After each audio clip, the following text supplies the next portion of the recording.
بشرا خوشخبری good news. وعن ابی سعید رضی اللہ عنہ عن النبی صلی اللہ علیہ وسلم قال ان الشیطان قال وعزتک یا ربی لا ابرح اغوی عبادک ما دامت ارواحهم فی اجسادهم فقال الرب وعزتی وجلالی لا ازال اغفر لهم ما استغفرونی فلا تستسلم اخی للشیطان فإن طاعته تؤدي إلى النيران وكن من أهل الإيمان وعباد الرحمن تفز بجنة الرضوان مع النبي العدنان صلى الله عليه وسلم.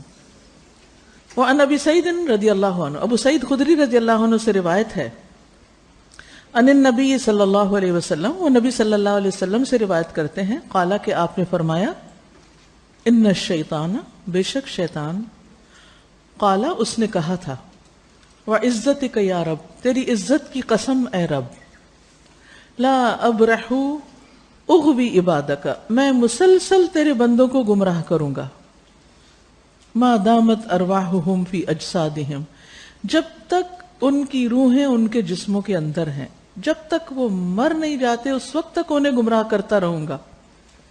فقال الرب تو رب تعالی نے فرمایا وعزتی وجلالی مجھے بھی میری عزت و جلال کی قسم لا ازال اغفر لهم میں بھی انہیں مسلسل بخشتا رہوں گا مستغفرونی جب تک وہ مجھ سے بخشش مانگتے رہیں گے.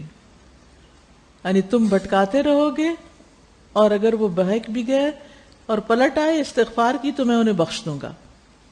فلا تستسلم اخی للشیطان اے میرے بھائی شیطان کے آگے ہتھیار نہ ڈال دو اپنا آپ اس کے حوالے نہ کر دو.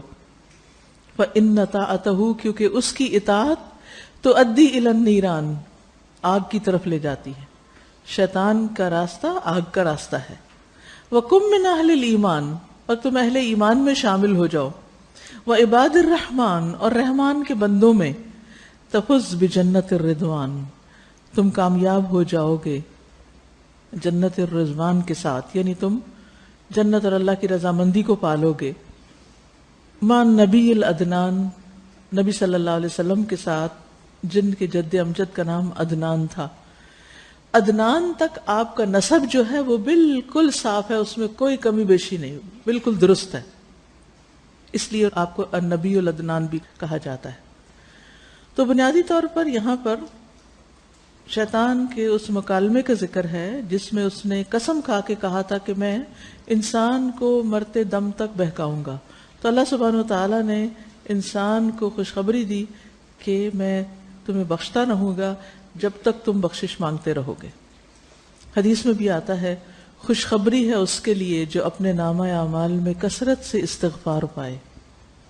انسان کمزور ہے شیطان کی باتوں میں آ جاتا ہے لیکن جب احساس ہو جائے تو فوراً پلٹے اپنے رب کی طرف اور رب کی نافرمانی کو چھوڑ دے اور اس کی رضا کے کام کرے تو اللہ سبحانہ وتعالیٰ اس کی پچھلی غلطیاں خطائیں گناہ معاف کر دے گا.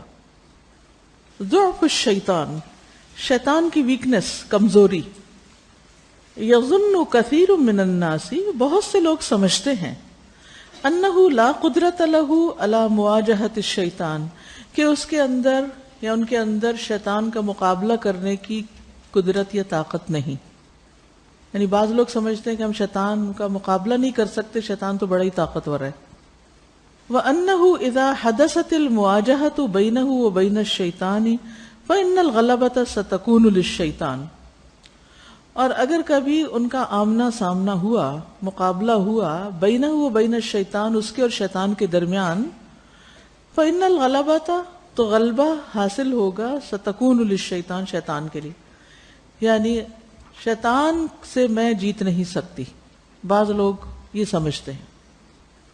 لقوت سلطانہ وقدرتہ علی الاغواء والتزیین اس کی قوت اور غلبے کی وجہ سے اور اس کی قدرت کی وجہ سے بہکانے اور برائیوں کو خوشنما بنانے کی. یعنی بہکانے کے لیے، برائیوں کو خوشنما بنا کر دکھانے کی جو اس کو قوت دے دی گئی ہے یا اس کو اس کا اختیار دے دیا گیا ہے، اس بنا پر انسان سمجھتا ہے کہ میں نہیں بچ سکتا.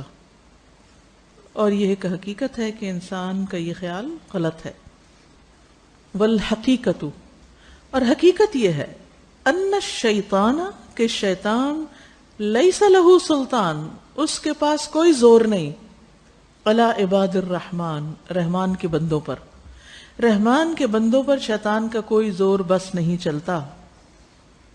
فمتی استمسک العبد بالکتاب والسنۃ، تو جب بندہ کتاب و سنت کو مضبوطی سے پکڑ لیتا ہے، واہتدی بہدی النبی صلی اللہ علیہ وسلم، اور نبی صلی اللہ علیہ وسلم کی سنت سے ہدایت پاتا ہے، ہدی کہتے ہیں طریقے کو، واتقى اللہ ما استطاع، اور اللہ سے ڈرتا ہے جتنی اس میں ہمت استطاعت ہے.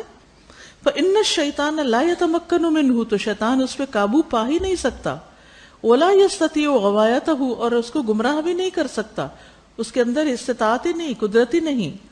کما قال تعالی، جیسے کہ اللہ تعالیٰ کا فرمان ہے، ان عبادی لیس لک علیہم سلطان وکفی بربک وکیلا، بے شک میرے بندے، ان پر تیرا کوئی زور نہیں چلے گا، اور تیرا رب کافی ہے، کارساز یا کام بنانے والا، یعنی تیرا رب مدد کرنے کے لیے کافی ہے.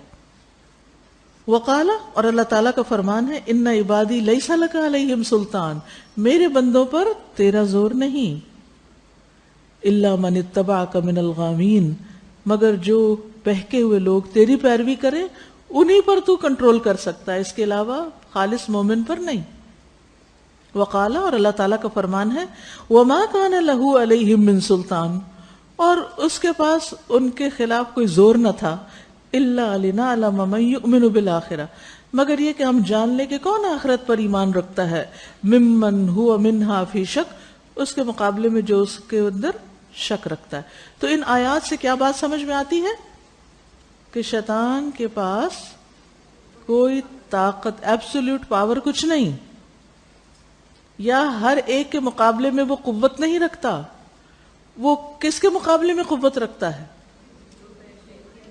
جو بہکے ہوئے ہیں، وہ اس کے کنٹرول میں ہیں. مومن اس کے کنٹرول میں نہیں ہوتا، نہ آ سکتا ہے. تو جس کا ایمان مضبوط، حضرت عمر سے شیطان بھاگتا تھا، ڈرتا تھا. کیوں ڈرتا تھا؟ ان کے ایمان کی قوت کی وجہ سے وہ ان سے ڈرتا تھا.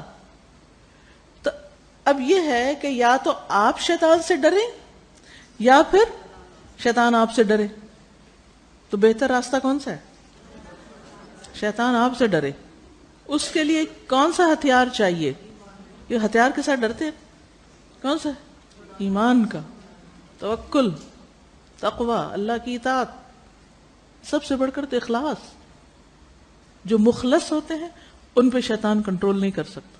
جب ہماری نیتوں میں کچھ خرابی آتی ہے، کوئی کوتاہی آتی ہے، کوئی کمی بیشی آتی ہے، تو شیطان کو موقع مل جاتا ہے پھر خوب وسوسے ڈالنے کا. پھر وہ نیکی کے کاموں کو ہمارے لیے مشکل بنا دیتا ہے، اور غلط کاموں کو، غلط باتوں کو ہمارے لیے خوبصورت بنا دیتا ہے. تو ہمارے رویوں میں ایک دم تبدیلی آ جاتی ہے. ہم وہ نہیں ہوتے جو تھے جب ہمارے اندر ایمان تھا، اور اس فرق کو ہم خود بھی محسوس کر رہے ہوتے ہیں. والشیطان نفسہ یعلم، شیطان خود بھی جانتا ہے، انہ لیس لہ قدرہ، اس کے پاس کوئی قدرت، طاقت نہیں، علی غوایت عباد اللہ المؤمنین، اللہ کے مومن بندوں کو گمراہ کرنے کی طاقت نہیں ہے. ولذالک، اسی لیے، استثناہم، اس نے ان کو ایگزمپٹ کر دیا، مستثنا کر دیا، من الذین، ان لوگوں سے، قرر، اس نے مقرر کیا یا اس نے اقرار کیا، ان یغویہم، کہ وہ ان کو بہکائے گا. یعنی جن جن کو وہ بہکانا چاہتا ہے ان میں سے اللہ کے مومن بندوں کو ایکسکلوڈ کر دیا کہ ان کو تو میں نہیں بہکا سکتا، ان پہ میرا کوئی بس زور نہیں. فقالت، اس نے کہا، قال رب بما اغویتنی، کہنے لگا ہے میرے رب بوجہ اس کے جو تو نے مجھے گمراہ کیا، یعنی سجدے کا کہہ کے، لأزیننہم فی الارض، میں ان کے لیے زمین میں خوب زینت پیدا کروں گا، یعنی برائی کو اٹریکٹیو بناؤں گا. وَلَأُغْوِيَنَّهُمْ أَجْمَعِينَ، اور ان سب کو میں بہکا دوں گا. إِلَّا عِبَادَكَ مِنْهُمُ الْمُخْلَصِينَ، سوائے تیرے ان بندوں کے ان میں سے جو مخلص ہیں، چنے ہوئے خالص ہیں. وَسَوْفَ يُصَرِّحُ بِذَلِكَ، اور عنقریب یوم القیامتی وہ قیامت کے دن اس بات کی وضاحت کرے گا، تصریح کرے گا، یعنی اس بات کو سامنے لائے گا لِأَتْبَاعِهِ، اپنے فالوورز کے لیے، یعنی اپنے فالوورز کو قیامت کے دن صراحتاً بتائے گا. کیا؟ وَيَقُولُ، کہے گا، وَمَا كَانَ لِيَ عَلَيْكُم مِّن سُلطان، کہ میرے پاس تمہارے خلاف کوئی زور نہ تھا، تم لوگوں پر میرا کوئی بس نہیں چلتا تھا. إِلَّا أَن دَعَوْتُكُمْ، سوائے اس کے کہ میں نے تمہیں دعوت دی برائی کی. فَاسْتَجَبْتُمْ لِي، تو تم نے میری دعوت قبول کر لی. فَلَا تَلُومُونِي، مجھے مت ملامت کرو. وَلُومُوا أَنفُسَكُمْ، اپنے آپ کو ملامت کرو، تمہارا اپنا قصور ہے، تم نے میری بات مانی کیوں؟ یعنی چاہتے تو تم خود بھی تھے نا کہ یہی کام کرو جو میں نے تمہیں بتایا، اس لیے تم میرے پیچھے چلے آئے. اگر تم چاہتے اللہ کی اطاعت کرنا تو وہ راستہ تمہارے لیے آسان ہو جاتا. ٹھیک ہے نا؟ تو ہر شخص اس کے لیے وہی راستہ آسان کر دیا جاتا ہے جو وہ چاہ رہا ہوتا ہے. وَلِذَلِكَ أَخْبَرَ اللَّهُ عَزَّ وَجَلَّ، اسی لیے اللہ عز و جل نے خبر دی عن ضعف الشیطان، شیطان کی کمزوری کے بارے میں. وَتَحَافُتِ حِیَلِهِ، اور اس کے ہیلوں بہانوں یا اس کی جو چالیں ہیں ان کے ہلکے پن کی. تحافت کہتے ہیں ہلکا پن. فقالا، تو اللہ سبحانہ وتعالیٰ نے فرمایا، فقاتلوا اولیاء الشیطان، تو لڑو تم شیطان کے دوستوں سے. ان کید الشیطان کان ضعیفا، بے شک شیطان کی چال بڑی کمزور ہے. یعنی جو لوگ حزب الشیطان ہیں، شیطان کے ٹولے کے لوگ ہیں، شیطان کے ساتھی ہیں، یعنی جیسے نبی صلی اللہ علیہ وسلم کے زمانے میں آپ کے دشمن، تو تم ان سے لڑو، جنگ کرو، کیونکہ وہ ہیں کمزور. تو یہاں بتانا کیا مقصود ہے؟ ان کید الشیطان کان ضعیفا، شیطان کی چالیں چاہے کتنی ہی بڑی ہوں ہیں کمزور. تو اس چیپٹر میں بیسیکلی یہ بتایا گیا ہے کہ شیطان کوئی طاقتور چیز نہیں ہے، شیطان سے مت ڈرو، وہ کمزور ہے. لیکن کس کے مقابلے میں طاقتور اور کس کے مقابلے میں کمزور، یہ فرق جاننے کی ضرورت ہے. السلسلہ صحیحہ میں ایک حدیث ہے، رسول اللہ صلی اللہ علیہ وسلم نے فرمایا، بے شک مومن اپنے شیطانوں کو اس طرح تھکا دیتا ہے جس طرح تم میں سے کوئی شخص اپنے سفر میں اپنے اونٹ کو تھکا دیتا ہے. کیونکہ اونٹ کب تھکتا ہے؟ جب اس پہ سواری کی جائے، بوجھ لادا جائے اور اس سے لمبا فاصلہ طے کروایا جائے. اسی طرح انسان شیطان کو اپنے قابو میں رکھتا ہے اور اس کی بات نہ مان کر تھکا دیتا ہے اس کو. کیسے تھکتا ہے؟ کیونکہ وہ ادھر سے آتا ہے، اس کا بس نہیں چلتا، اب وہ دوسری طرف سے گھوم کے آتا ہے، بائیں طرف سے آتا ہے، بس نہیں چلا، سامنے سے آیا، بس نہیں، پیچھے سے آیا، بات نہیں بنی، کہیں سے کوئی راستہ ہی نہیں ملا اس کو. اب وہ چاروں طرف گھوم رہا ہے، کہاں سے جاؤں، کیا کروں، سر پکڑا ہوا ہے، یہ چال چلتا ہوں، کوئی چال ہی کامیاب نہیں ہو رہی، قابو میں ہی نہیں آ رہا. یہ جیسے آپ کسی چیز کے پیچھے بھاگ رہے ہوتے اور وہ چیز آپ کو پکڑائی نہ دے تو آپ کا حال کیا ہو جاتا ہے. کبھی مرغی پکڑی آپ نے؟ مجھے بچپن میں بڑا شوق ہوتا تھا مرغی پکڑنے کا. وہ بھاگ رہی ہوتی تھی آگے اور ہم پیچھے بھاگ رہے ہوتے. بچے اب بھی کھیلتے ہیں جس طرح جانوروں کے پیچھے بھاگتے ہیں، مرغی ہو یا بلی ہو یا کوئی. تو اب دیکھیے کہ جب وہ بھاگ کے پکڑائی نہیں دیتے تو پھر ان کا سانس پھولنے لگتا ہے. تو شیطان کا بھی ایسی سانس پھولنے لگتا ہے کہ جب ہم اس کو پکڑائی نہیں دیتے، جب وہ ساری زور آزمائی کر بیٹھتا ہے، جب ہم اپنا غصہ کنٹرول کر جاتے ہیں، جب ہم اپنی زبان کو قابو میں رکھتے ہیں، جب ہم اپنے ٹیمپرامنٹ کو، اپنے معاملوں کو، جن چیزوں کو ہم نے کرنا ہوتا ہے اور وہ چاہتا ہے ہم نہ کریں اور ہم بھی کمزور پڑنے لگتے ہیں، تھکنے لگتے ہیں، پھر ہم سٹرونگ ہو جاتے ہیں اور کر ڈالتے ہیں. مثلا صدقہ کرتے ہیں یا نوافل پڑھنا ہوتا ہے یا اور کوئی بھی اچھا کام جو بھی کرنا ہے، کسی کی مدد کرنا ہے، کسی کی خدمت. بعض اوقات ایسا ہوتا ہے کہ صرف کسی کی ویسے ہی جسمانی طور پر کوئی مدد کرنی ہوتی ہے، نہیں کہ اس کو ہاتھ دے کے اٹھانا ہے، کوئی کام کرنا، کسی نے پانی مانگا اس کو دینا ہے، کسی کا بوجھ اٹھانا ہے، کسی کا کوئی اور کام کرنا ہے، کسی نے آپ سے فرمائش کر دی چلو میرے ساتھ فلاں جگہ میرا کام کرو. وہ وقت بڑے بھاری ہوتے ہیں، بعض اوقات آپ کے اپنے بڑے کام ہوتے ہیں، لیکن آپ پھر اپنے اوپر جبر کر کے کنٹرول کر کے کر دیتے، کرنے کے بعد اس کو مینشن بھی نہیں کرتے. تو شیطان تھک جاتا ہے کیونکہ پہلے تو وہ چاہتا ہے کہ آپ کریں نہ، رکاوٹیں ڈالتا ہے. جب آپ نہیں سنتے اس کی اور کر ڈالتے ہیں تو پھر وہ کہتا ہے دیکھو اب احسان جتاؤ، مینشن کرو، بتاؤ میں نے یہ کیا ہے تاکہ پتا تو چلے ان کو.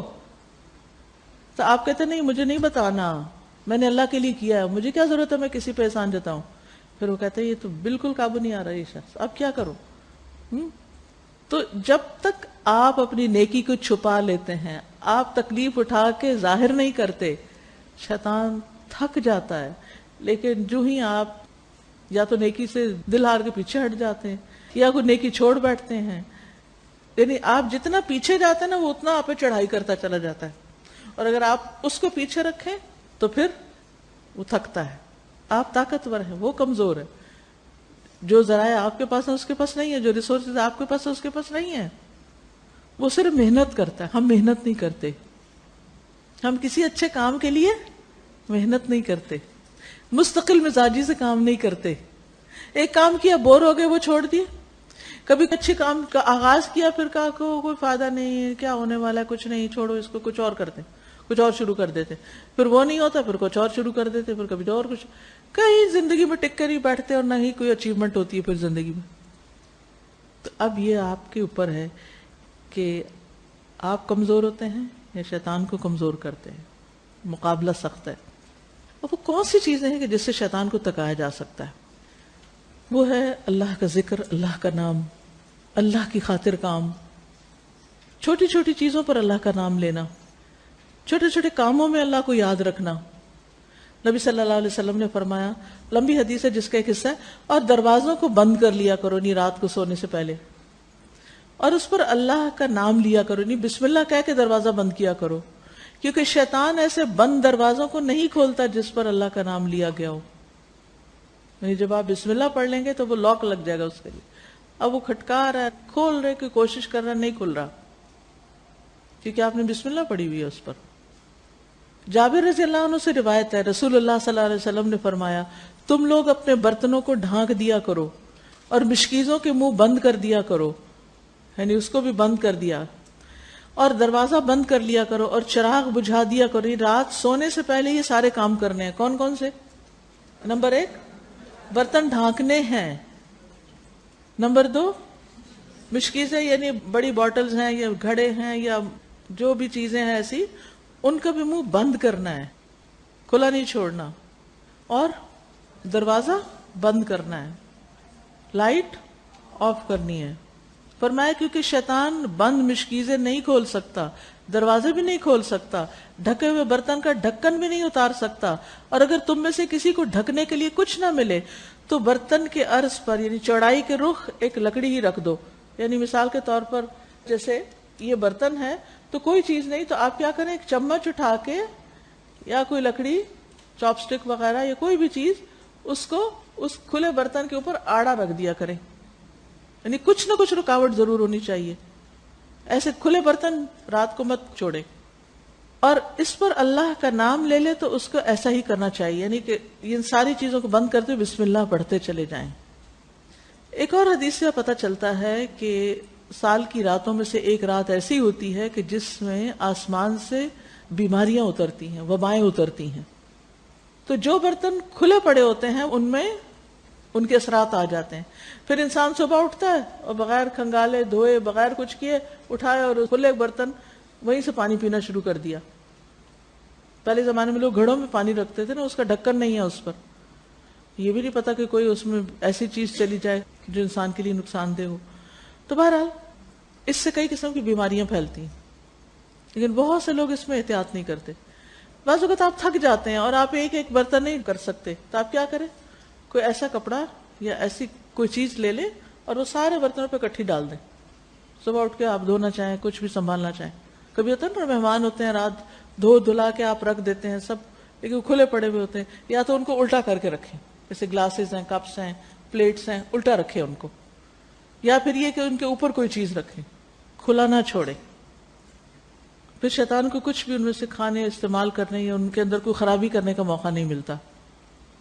پھر یاد رکھیے کہ شیطان صرف وسوسے ڈال سکتا ہے، وہ آپ سے کچھ پکڑ کے نہیں کروا سکتا. ایک آدمی آپ صلی اللہ علیہ وسلم کے پاس آیا اور عرض کیا، یا رسول اللہ، ہم میں سے کوئی ایک اپنے دل میں وسوسہ پاتا ہے ایسا وسوسہ کہ اس کو بیان کرنے سے بہتر ہے کہ جل کے کوئلہ ہو جائے انسان. یعنی اللہ کے بارے میں، نیک کاموں، نیک لوگوں کے بارے میں بری بری باتیں دل میں ڈالتا ہے. تو اس کے لیے کیا ہے، یہ زیادہ آسان ہے کہ وہ جل جائے انسان بنسبت اس کے کہ وہ کسی کو بتائے کہ اس کے دل میں کیا بات آئی ہے. آپ نے فرمایا اللہ اکبر اللہ اکبر اللہ اکبر الحمدللہ الذی رد کیدہ الی الوسوسہ. اللہ سب سے بڑا ہے، اللہ سب سے بڑا ہے، اللہ سب سے بڑا ہے. تمام تعریف اللہ کے لیے جس نے شیطان کے مکر کو صرف وسوسہ ڈالنے تک محدود رکھا. یعنی شیطان کی چال کیا ہے؟ وسوسہ. الحمدللہ اس کو زور نہیں دیا، صرف چال چلنے کی آزادی دی ہے. تو یہ وسوسے کا علاج بھی ہے. جب دل میں ایسی باتیں آ رہی ہیں تو یہ دعا پڑھے. ایاک نستعین ہے، اس میں وسوسوں کے علاج میں یہ دعا لکھی ہوئی ہے. کیونکہ بہت سے لوگ ہی شکایت کرتے ہیں کہ ہمارے دل میں طرح طرح کے وسوسے آتے ہیں، تو ان سے کیسے نجات پائے. اور بہت ضروری ہے کیونکہ انسان کے دل کا چین لٹ جاتا ہے اس کی وجہ سے، اور یہ ایک مستقل بیماری بھی بن جاتی ہے. بعض لوگ ذہنی مریض بن جاتے ہیں، بعض لوگ کھانا پینا تک چھوڑ دیتے ہیں. مجھ سے کسی خاتون نے ذکر کیا کہ وہ شاید عمرہ کرنے کے لیے گئیں اور وہاں ان کو اچانک ایسے وسوسے شروع ہو گئے. اور وسوسہ کیا تھا کہ تم نے تو لازماً جہنم میں جانا ہے. یعنی اس کے دل میں ہر وقت یہی خیال آتے ہیں کہ تم نے جہنم میں جانا ہے، جہنم میں جانا ہے. اور وہ ہر وقت یہی پریشانی میں سوچتے رہتے اور اس سے باہر نہیں نکل سکتے تھے، حتیٰ کہ وہ بیمار پڑ گئی. اور ہوا کیا تھا، ابھی شادی ہوئی تھی اور ویزے کے شاید انتظار میں تھی کیا، تو اس نے جانا تھا. اس دوران خوشی خوشی عمرہ کرنے گئے اور وہاں پر جا کر ہی مصیبت شروع ہو گئی.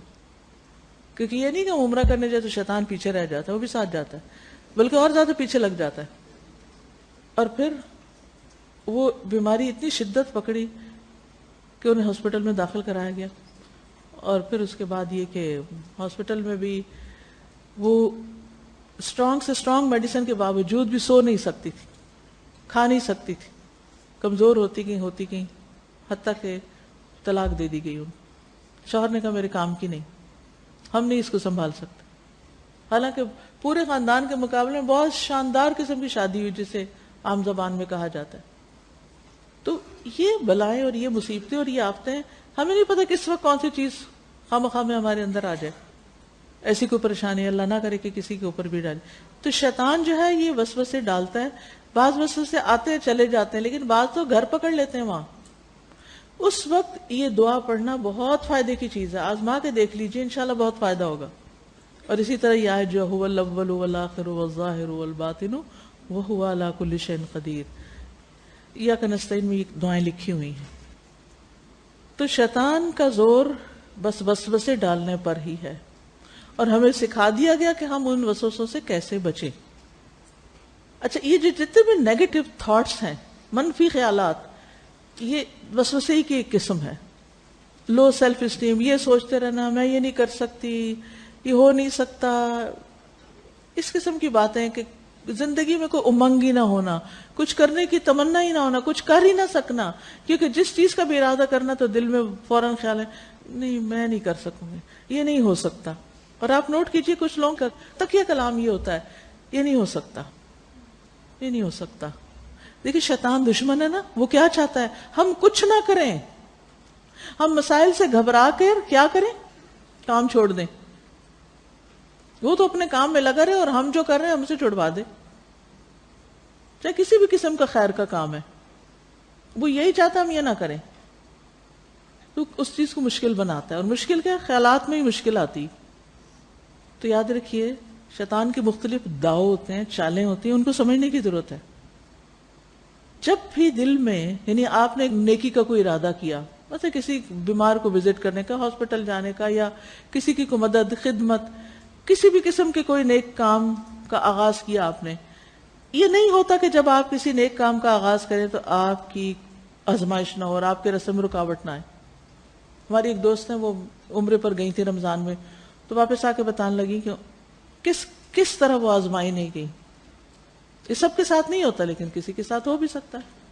یعنی ایئرپورٹ پہ پہنچ گئے، سب کچھ ہو گیا، فلائٹ کینسل ہو گئی، پھر ایک دوسرے شہر سے جا کے فلائٹ لی، پھر بے شمار رکاوٹیں، آخر تک رکاوٹیں. اب آپ دیکھیے کہ ہم میں سے کتنے لوگ ہیں تڑپتے ہیں عمرے پہ جائیں، حج پہ جائیں، دل کے اندر بڑی خواہشات اور خوبصورت سا امیج ہوتا ہے، جو ہو کر آتے ہیں ان کی باتیں سن سن کر بھی اندر ایک خواہش ہوتی ہے. لیکن پھر کیا ہوتا ہے، ہم بڑے شوق اور محبت اور بڑے جذبوں کے ساتھ نکلتے ہیں اور ایئرپورٹ پر ہی تنگ ہونے لگتے ہیں. فلائٹ ڈیلے ہو گئی، کتنی ڈیلے ہے کوئی پتہ نہیں. اب اس وقت ہمارے تبصرے کیا ہوتے ہیں. بعض لوگوں کو تو میں نے ایئرپورٹ پہ احرام کی حالت میں بھی ایئر لائن کے عملے سے یا جو سٹاف مسکین وہاں بیٹھا ہوتا ہے لوگوں کی خدمت کے لیے، ان سے لڑتے جھگڑتے دیکھا. وہ ان کا کیا قصور ہے؟ وہ تو وہاں بیٹھے ہیں انفارمیشن دینے کے لیے، وہ اس لیے تھوڑی کہ آپ کی باتیں سنیں. انہوں نے تو کچھ نہیں کیا، ان کی کوئی سازش نہیں تھی، نہ ان کا کوئی آپ کو نقصان دینے کا ارادہ تھا. لیکن خواہ ان سے کیوں لڑتے ہیں آپ جا کے؟ انسان عقل سے کام لے نا. ان کو سنانے بیٹھ جاتے، پھر اس سے لڑ، اس سے جھگڑ، اس سے بھی. کدھر نکلے ہیں؟ عمرہ کرنے نکلے اور آپ یہیں سے لڑائیاں شروع ہو گئی. پھر آپ جہاز میں بیٹھتے ہیں، پھر کھانا جو ہے وہ آپ کی مرضی کا نہیں، پھر اس پہ باتیں ہم شروع ہو جاتے ہیں. پھر آگے اترتے ہیں، پھر تو ایک اور لمبا امتحان ہے ایئرپورٹ. یہ کیسا ایئرپورٹ ہے؟ اس پہ تبصرہ شروع کر دیتے ہیں. پھر آگے جاتے ہیں، پھر پتہ چلتا ہے جی نماز ہو رہی ہے، وہ ٹیکسی والا وہیں اتار دیتا ہے. پھر کبھی کہتا ہے سامان لے کے چلو، آگے لوگ بیٹھے ہیں، نہ گزرنے کا رستہ ہے، سر پہ دھوپ ہے، بہت سے رکاوٹیں. اب کیا ہے، وہ جو نیکی ہے وہ تو بھول ہی گئی کہ کس شوق جذبے سے چلے تھے. ایک ایک چیز پہ الجھ رہے ہیں، اس سے لڑے، اس سے جھگڑے، اپنے بچوں کو ڈانٹنا شروع کر دیتے ہیں، موڈ آف کر لیتے ہیں. کیا ہو رہا ہے بھائی؟ یہ کس قسم کی نیکی ہے؟ رکاوٹیں تو کسی بھی چیز میں آتی. صلح حدیبیہ کے موقع پہ رکاوٹ نہیں آئی تھی، لیکن صحابہ کس طرح چپ کر کے چلے آئے تھے. ٹھیک ہے، کچھ لوگوں نے اپنی بے چینی، بے قراری کا اظہار بھی کیا، لیکن اکثریت تو اطاعت کر رہی تھی، بیعت کی تھی، بیعت و رضوان. اسی لیے تو جنت کی بشارت دی گئی. انہوں نے کہا کہ آپ کہیں گے لڑو تو بغیر اسلحے کے بھی لڑنے کو تیار ہے. تو بات یہ ہے کہ کوئی بھی نیکی کا کام آپ کریں، رکاوٹ آئے گی، اور جو ہی رکاوٹ آئے گی شیطان وسوسے ڈالے گا، اور جو ہی شیطان وسوسے ڈالے گا آپ کے ارادے کمزور پڑ جائیں گے. اور جب ارادے کمزور پڑ جائیں گے تو آپ یا تو اس رستے سے ہی پلٹ جائیں گے، یا پھر ساتھ ساتھ نیکی کے کام خراب کرتے رہیں گے منفی باتیں کر کے. اب کچھ لوگ تو واپس آ کے پھر عوام کو ایسی ایسی چیزیں سناتے ہیں کہ جو جانے والے ہوتے ہیں وہ بھی توبہ کر کے بیٹھ جاتے ہیں کہ شاید ہمارے ساتھ بھی یہی ہو. سب کے ساتھ ایسا نہیں ہوتا، اتفاق کی بات ہے، کبھی اس سے بھی زیادہ کسی کے ساتھ ہو سکتا ہے. لیکن میں ہمیشہ جب کوئی مجھے کہتا ہے نا میں عمرے پہ جا رہی، حج پہ کوئی نصیحت کیجیے، تو میں اس سے یہ کہتی ہوں بس جب اللہ کے راستے میں قدم اٹھا لیا ہے نا، اجر شروع ہو گیا، چاہے آپ حرم پہنچ جائیں یا راستے میں اٹک جائیں یا دھوپ میں ہوں یا چھاؤں میں ہوں، یہ once you are in the way of اللہ، بس خلاص اجر کا سلسلہ شروع ہے. کبھی صبر ہوگا، کبھی شکر ہوگا، کبھی آسانی ہوگی، کبھی تنگی ہوگی. بس دل میں راضی ہی رہنا، دل ٹھنڈا ہی رکھنا کہ اللہ نے بلایا تو اسی نعمت پہ شکر ادا کرتے رہنا، بس اس سے زیادہ نہیں کچھ بولنا. جب دل گھبرائے کہنا شکر ہے اللہ نے موقع تو دیا. کتنے تڑپتے ہیں نہیں جا سکتے، اللہ نے ہمیں بلایا، کیا ہوا جو تھوڑی سی رکاوٹ آ گئی. یہ تو ایک مثال ہے نا. کوئی نیکی کا کام، پڑھنے کا، پڑھانے کا، لوگوں کی خدمت کا، مدد کا، صدقہ خیرات کا، کسی کے ساتھ احسان کرنے کا، یو نیم اٹ. منفی سوچوں کو نکال باہر کریں اپنے اندر سے. اس سراسر شیطان کی ڈالی نجاست ہوتی ہے. تو کچھ لوگ ایسے ہوتے ہیں، وہ اتنے ڈٹرمنڈ ہوتے ہیں اپنے ارادوں میں، جیسے حضرت عمر ہوتے تھے. تو انہی کے بارے میں آپ نے فرمایا بے شک میں دیکھتا ہوں کہ انسانوں اور جنوں کے شیطان یقیناً عمر سے بھاگتے ہیں، لیکن شیطان کا زور کس پہ چلتا ہے؟ آگے دیکھتے ہیں. قوت الشیطان وَلَئِنْ كَانَ الشَّيْطَانُ ضَعِيفًا بِالنِّسْبَةِ لِلْمُؤْمِنِ، اور البتہ شیطان اگر کمزور ہے مومن کی نسبت سے، فَإِنَّهُ قَوِيٌّ بِالنِّسْبَةِ لِغَيْرِ الْمُؤْمِنِ، تو وہ بڑا قوی ہے، مضبوط ہے غیر مومن کی نسبت سے، جس کے اندر ایمان نہیں، اس کے مقابلے میں وہ ہے طاقتور. لِأَنَّ غَيْرَ الْمُؤْمِنِ هُوَ الَّذِي جَعَلَ لِلشَّيْطَانِ سَبِيلًا عَلَيْهِ، کیونکہ غیر مومن نے شیطان کو اپنے خلاف راستہ دے دیا ہے، اپنے پہ چڑھائی کرنے کا موقع فراہم کر دیا ہے. بِمُوَالَاتِهِ، اس کی دوستی کی وجہ سے، وَاتِّبَاعِ مَا يَأْمُرُهُ بِهِ مِنَ الْمَعَاصِي وَالْمُخَالَفَاتِ، اور جو وہ حکم دیتا ہے اس کا اتباع کر کے. کیا وہ حکم دیتا ہے؟ معاصی اور مخالفات کا، یعنی اللہ کی نافرمانی اور اس کے اپوزٹ کام کرنے کا. کما قال تعالی، جیسے اللہ تعالیٰ کا فرمان ہے، انما سلطانہ علی الذین یتولونہ، بے شک اس کا زور ان لوگوں پہ چلتا ہے جو اس سے دوستی کرتے ہیں، والذین ہم بہ مشرکون، اور وہ جو اس کی وجہ سے شرک کرتے ہیں، یعنی شیطان کے بہکاوے میں آ کے۔ فہؤلاء الذین ارتضوا ان یکون الشیطان قائدا لہم، تو یہ وہ لوگ ہیں جو راضی ہو گئے اس بات پر کہ شیطان ان کا لیڈر بن جائے، قائد بن جائے، وہ امام ضلالت، اور گمراہی کا امام، یتبعونہ، وہ اس کی پیروی کرتے ہیں، ویصدرون عن اوامرہ، اور اس کے احکامات لے کے پلٹتے ہیں، فسلطہ اللہ علیہم عقوبۃ لہم، تو اللہ نے اس کو ان پر مسلط کر دیا ان کو سزا دینے کی خاطر۔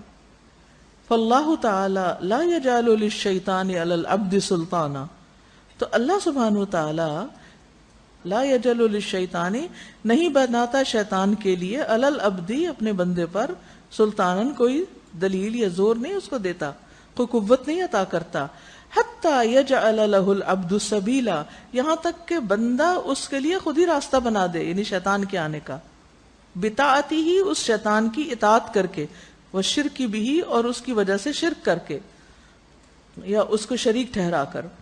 قال تعالی، اللہ تعالیٰ کا فرمان ہے، الم تر انا ارسلنا الشیاطین علی الکافرین تؤزهم عزا ای تحرکهم وتہیجهم۔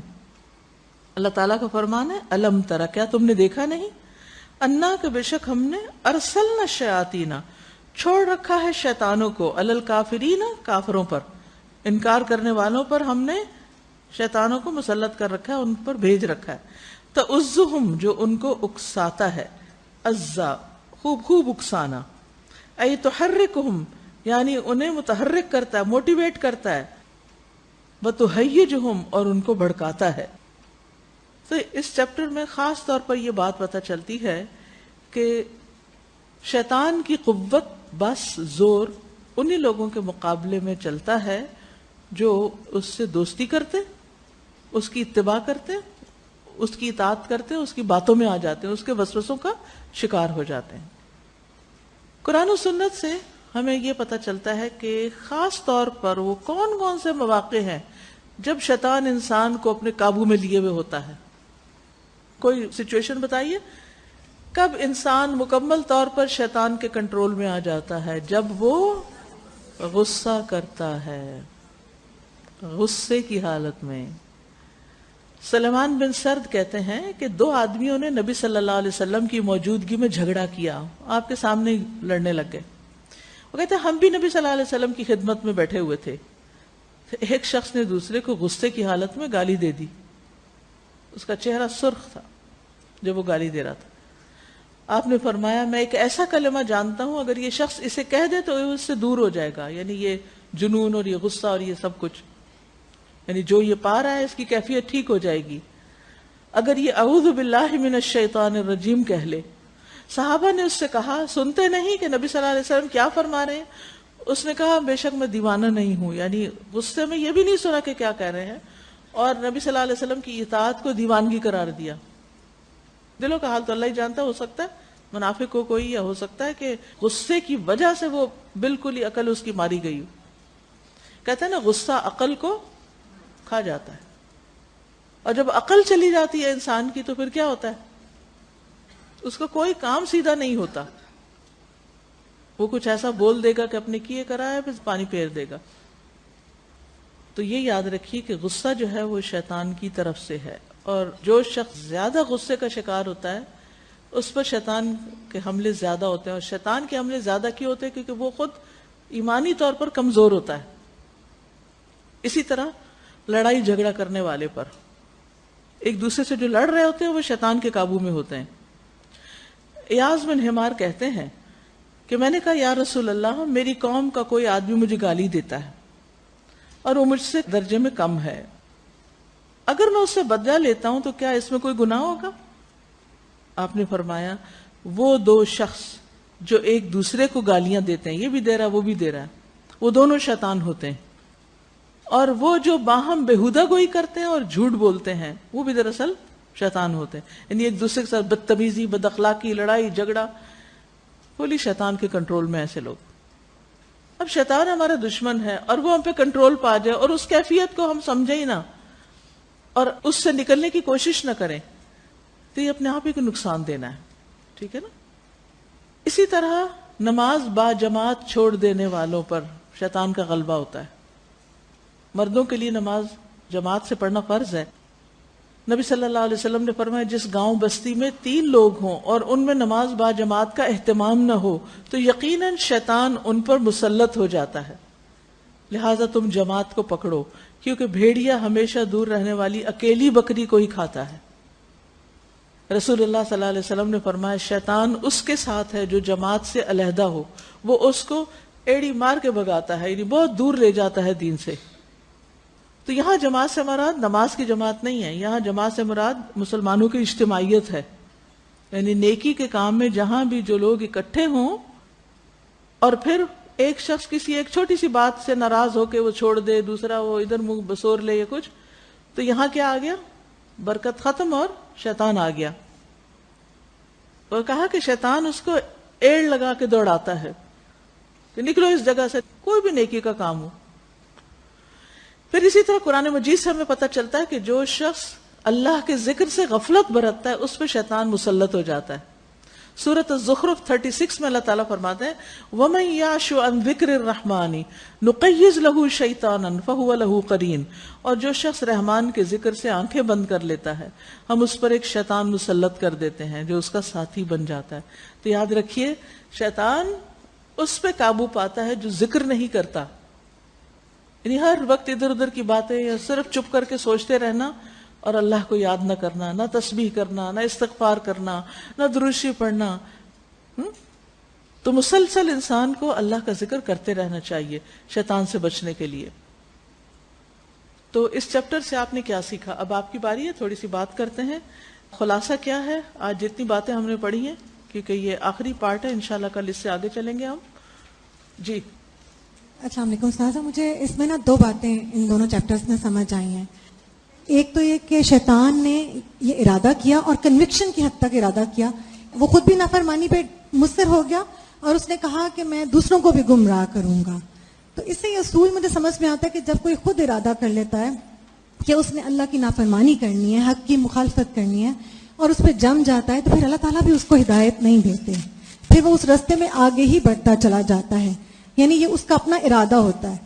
اسی طرح جب ایک مومن ارادہ کر لیتا ہے کہ اس نے سرنڈر کر دینا ہے اللہ کی رضا کے آگے اپنی خواہش کو، اور وہ ارادہ کر لیتا ہے کہ اس نے اپنے رب کو خوش کرنا ہے اور کنوکشن کی حد تک وہ اس کو لے لیتا ہے کہ اس نے اللہ کی نافرمانی نہیں کرنی، تو پھر شیطان کوشش کرتا ہے کہ وسوسے کے ذریعے اس کے ارادے، جو نیکی کا ارادہ کر لیتا ہے پھر اللہ تعالیٰ اس کو نیکی کے راستے کی توفیق بھی دے دیتا ہے اور شیطان کا ایسے شخص پر زور نہیں چلتا. جی. اور اگرچہ شیطان اٹیک کرتا ہے وسوسے ڈال کے، لیکن دعا مومن کا ہتھیار ہے، اس لیے ہمیں اپنے اچھے ارادوں کو دعاؤں سے مضبوط کرنا چاہیے. اللہ کی مدد سے کامیاب ہو سکتا ہے انسان. جی انشاءاللہ. کمزور پڑنے لگے تو اللہ کی پناہ لے.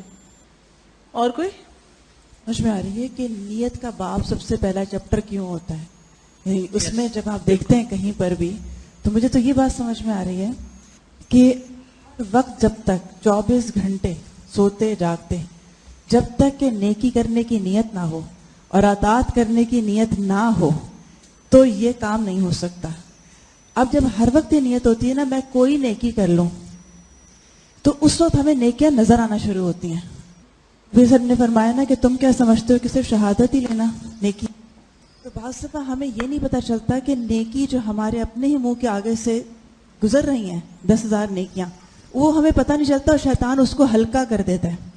اور پھر ہم اس نیکی سے جب دور ہوتے ہیں اور بڑی نیکی کے منتظر رہتے ہیں تو اس وقت بے چین رہتے ہیں کہ اچھا میں تو بہت کچھ کرنا چاہتی تھی اور مجھے تو کچھ موقع ہی نہیں مل رہا.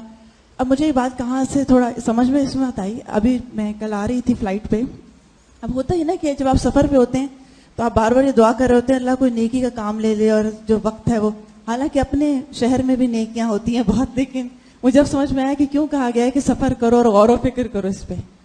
جب انہوں نے سیٹ پہ بٹھا دیا جو میری اپنی سیٹ تھی، تھوڑی دیر بعد جو اس سے صحیح کہنے لگی کہ آپ ایمرجنسی گیٹ پہ بیٹھ جائیں گی، ایمرجنسی سیٹ لے لیں گی.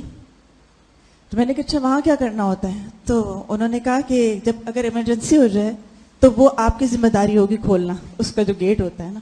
تو میں نے کہا وہ مجھے کیسے پتا چلے گا کہ وہ کیا ہے؟ تو کہنے لگی میں آپ کو سکھاؤں گی. تو آپ آئیں گی کیونکہ ادھر کے بزرگ بیٹھے ہوئے تھے. میں نے اس سے وہ چھلانگ لگائی اور میں نے کہا اچھا وہ کام مل رہا ہے اتنی دیر کی نا کہ جب تک فلائٹ جائے گی تو ہم ایک ڈیوٹی پہ ہوں گے. تو اس کو جو خوشی ہوئی نا کہ اچھا ایک کام مل رہا ہے اور ایک نیکی مل رہی ہے کیونکہ ہم جب تک یہاں بیٹھیں گے ہم اس ڈیوٹی پہ ہوں گے کہ جو اس نے کہا ہے ہمیں. تو اس کو مجھے یہ بات سمجھ میں آئی کہ نیکی کسی خاص چیز کا نام نہیں ہوتا, وہ ایک صرف ایک نیت کا نام ہوتا ہے. یعنی کسی مخصوص شیپ میں ہی نیکی نہیں ہوتی. ہر وہ چیز جو کسی کو فائدہ دیتی ہے اور انسان سے کسی کوشش یا مشقت کا مطالبہ کرتی ہے, اس کام کو اللہ کی خاطر کرنا نیکی ہے, چاہے وہ کسی بھی قسم کا کام ہو جس میں بظاہر اللہ کی نافرمانی کا کوئی پہلو نہیں. جی استاذہ یہ بات سمجھ میں آ رہی ہے کہ انسان کو ہر وقت الرٹ رہنے کی ضرورت ہے. Yes. ایک لمحہ بھی انسان جو ہے وہ غافل نہیں ہو سکتا. اب دیکھیں کہ جو ایک ملک کی جو سیکیورٹی ہوتی ہے, چاہے وہ لینڈ سیکیورٹی ہے, واٹر سیکیورٹی ہے, ایئر سیکیورٹی ہے, وہاں پہ کتنا اسٹرانگ ڈیفینسو سسٹم لگایا ہوا ہوتا ہے. کیوں؟ کیونکہ اگر ایک لمحے کی بھی غفلت ہوگی تو فوراً دشمن حملہ کر دے گا. تو وہ جو ہی جب دیکھتا ہے دشمن کی کمزوری ہے تو حملہ, تو اس وقت ذرا وہ الرٹ رہتے ہیں, بالکل ہر وقت فوکسڈ رہتے ہیں. یہ چیز ہو ہی نہیں سکتی, برداشت ہی نہیں کر سکتے, الاؤڈ ہی نہیں ہے کہ کسی بھی لمحے وہ ہلکا سا بھی غفلت دکھائیں. تو اس طرح ہمیں بھی ایک لمحے کے لیے بھی ہم نے غافل نہیں ہونا, ہر وقت الرٹ ہونا, اور دعائیں اور یہ سارے ہتھیار لے کے چلنا ہے زندگی میں. جی استاد یہ جو نیگیٹو اور پازیٹیو تھنکنگ ہے یہ ہم بچپن ہی سے اس کو بچوں میں پروان چڑھاتے ہیں. بچے کا تھوڑا سا ہارٹ کٹتا نہیں ہے, خون نکلتا نہیں ہے کہ ہم شور مچا دیتے ہیں, ادھر بھاگتے ہیں ادھر بھاگتے ہیں, یہ ہو گیا وہ ہو گیا. ایک بچے کے اندر بے صبری خود ہی بچپن سے پیدا کر دیتے ہیں. میرے ہسبینڈ ڈاکٹر تھے اور سعودی عرب میں تھے, تو بہت ان کے ایکسپیرینسز ہیں. وہ بتا رہے تھے کہ ایک بچہ آیا تھا کوئی 10-12 سال کا, اور اس کا ایکسیڈنٹ ہو چکا تھا اور وہ کوما میں تھا, بے ہوش تھا, اور اس کے جسم کے کافی حصے جو تھے وہ ٹوٹے ہوئے تھے. تو ڈاکٹرز نے اس کو بہت کوشش کی ہوش میں لانے کی. اب ڈاکٹرز کو یہ پتہ نہیں تھا کہ وہ کوما سے باہر آ گیا ہے یا نہیں آ گیا ہے. تو ان کی والدہ کو بلایا اور ان سے کہا کہ اس سے کوئی بات کرو. انہوں نے اس بچے سے پوچھا نام لے کے کہ بیٹا تمہارا کیا حال ہے؟ تو کہتا ہے الحمدللہ. ایک بچہ جو کہ کوما میں ہے, اس کا جسم دکھی ہے, اس کے منہ سے الحمدللہ نکلا. یہ سوچ کس نے دی؟ ہم مائیں دے سکتی ہیں. یہ سوچ کون دے سکتا ہے؟ ہم دے سکتے ہیں. جب بچپن سے ہم ان کو ناشکری اور ناصبری سکھاتے ہیں, چھوٹی چھوٹی بات پہ شور مچانا, ان کی خواہشات کی تکمیل کرنا, تو یہ پازیٹیو تھنکنگ آ ہی نہیں سکتی. بالکل. جی مجھے ایک کوشچن کرنا ہے کہ آج کل کے جو بچے ہیں فضول خرچی بہت کرتے ہیں, اور برانڈز کے نام پہ اتنا زیادہ پیسہ وہ خرچ بچے کرتے ہیں مطلب بڑے یا بڑے بچے کرتے ہیں؟ بڑے بچے برانڈز کے نام پہ بہت زیادہ فضول, اور ان کو سمجھایا جائے تو ان کی سمجھ میں یہ بات آتی ہی نہیں ہے, اور ان کو یہ بھی کہا جاتا ہے کہ فضول خرچ شیطان کے بھائی. اسٹل وہ نہیں, مجھے نہیں سمجھ میں آتا, کیونکہ خواہشات ہے نا اندر, اور شیطان خواہشات کے راستے سے ہی تو انسان کو قابو میں رکھتا ہے. صرف اپنے آپ کو سمجھانے کی ضرورت ہوتی ہے. جی السلام علیکم. وعلیکم السلام. تو یہ کہ بات ہو رہی ہے شیطان سے بچنے کی, اس کی چالوں سے. انسانوں میں سے جو شیطان ہوتے ہیں وہ بن جاتے ہیں, تو وہ انسان جو ہے جو شیطان بن گیا ہے وہ کیسے دوبارہ انسان بن سکتا ہے, جبکہ اس کو خود شعور کیسے آئے گا وہ اس بات کا کہ وہ خود شیطان بن گیا ہے. مطلب جیسے یہاں پر شروع میں بات ہوئی تھی نا کہ شیطان جو ہے وہ انسانوں میں سے بھی ہوتے ہیں, جنوں میں سے بھی ہوتے ہیں, اور حیوانات میں سے بھی ہوتے ہیں.